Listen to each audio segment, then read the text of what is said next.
I want you to know that while you were going through all of this, you know, as the Exonerated Five, and what you were formerly called the Central Park Five, which you never should have been called anyway, there were so many people that I knew praying for you, who believed you, who believed in you. And I know it's what, 30, 40 years after the fact, but I just want you to know that I remember the prayers of the Black people on my block who just wanted you to be well. So I offer that to you as a gift offering tonight. Hey, I got to tell you, we felt those prayers. Going through what we went through, you couldn't go through that without first of all being prayed up, and definitely having people on the outside praying for you, because it was a legal lynching that they put us through. And miraculously, as you think about this case was a case where they didn't expect us to survive it. They expected us to taken out in prison, because that's the worst crime that you can go to prison for. But more importantly, had we survived, which we did, they expected us to have a social death. And the fact that we are alive, that we are thriving, that we are now on a global platform using our voice to really effectuate change, it means so much in terms of how, you know, I mean, like I said, we started off saying this is the month of Ramadan. So man plans and God plans. But Allah is the best of planners. Yes, indeed. Yes, sir. Yes, sir. That's one of my favorite lines from the Quran, man. It's a beautiful line, and it's so true. You know, I just to be clear, because there may be some people out there. I don't know how this happened, but they may not know the story of the Exonerated Five. Yes. Would you briefly just work us through that, and then I want to get to some more interesting points about it. Absolutely. You know, Exonerated Five is a name that we are now known as, and it was a name that was beautifully given to us by Oprah Winfrey. She said, basically, you know, I want people to not have any shadow of a doubt as to who these guys are, what they went through, and what it means. They will now be called the Exonerated Five. You got to understand, in 1989, we were run over by the spike wheels of justice. There was a woman that was running in Central Park. She was found on April 19th, late April 19th, early morning, April 20th, and she was clinging to life. They found that she had been raped and beaten to death. And what they did in their rush to judge, they went into the surrounding communities and they literally snatched up every young person of color they could find. It wasn't back then just the Central Park Five.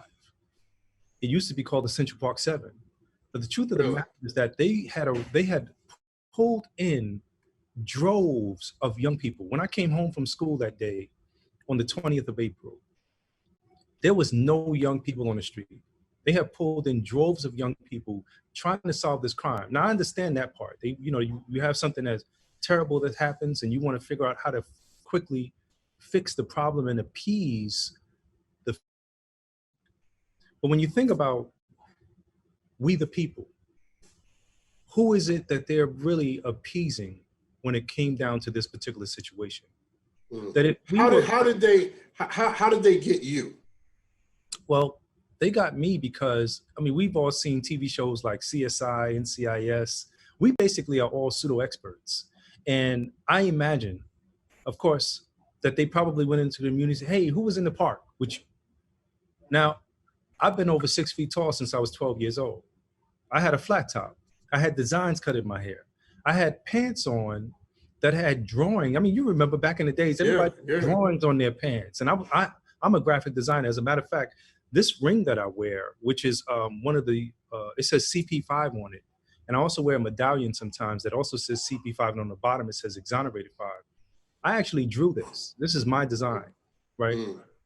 And I would draw these designs on the pants and stuff like that. I had those pants on. And so I imagine they said, who was in the park with you last night? And somebody said it was a tall guy. I was probably one of the most standout-ish of all of the guys. Yeah. And to try to figure out how to push blame off of anything, like nobody knew what happened. There was this woman that was found in the park, and nobody had touched this woman who was in the park. That's the part that was the most strangest part of the story. So when they went to come and get me, my name was on a list of suspects that they were looking for. And when they saw me, they said, who are you? And I said, I'm Yusef Salaam. I was with Corey Wise. And they looked at the piece of paper and said, this is one of the guys we were looking for. Then they looked at Corey and said, who are you? He said, I'm Corey Wise. They looked on the paper, looked it up and down, flipped it over, tried to figure out if they could figure out where his name was. And they said, look, your name is not on this sheet of paper. But do you want to go downtown with your buddy? You'll be right back. Now, we know if we see when they see us, that went from bad to worse to nightmare. That went from wanting to think about the possibility of what the American dream could be to waking up in the American nightmare. Yeah, as a literally speaking. Year-old, he wasn't like, they made it seem as if we were criminals who have been operating and moving of the criminal element, have been planning and plotting, and this is the type of things that we do. So therefore, when they go after us, we are no longer suspects, but we are the culprit. Right. And that's the part that's the most unfortunate, because it's a disservice to the constituents that pay taxes. It's a disservice when you have people who you want the crime to fit, because you want to believe that you've done the correct job as a police officer or a prosecutor or a system. And then 13 years later, the truth came out. Yeah, but let me, Dr. Yusef, let me see you a point and raise you a point. It's not just a disservice to the people who pay taxes. It's a disservice to the very principle, the very principle of justice, the principle of democracy. Absolutely. The very idea of equal protection under the law. I mean, it's a total disavowal of everything the nation claims to be about. In your case, your journey, your story embodies that in so many ways.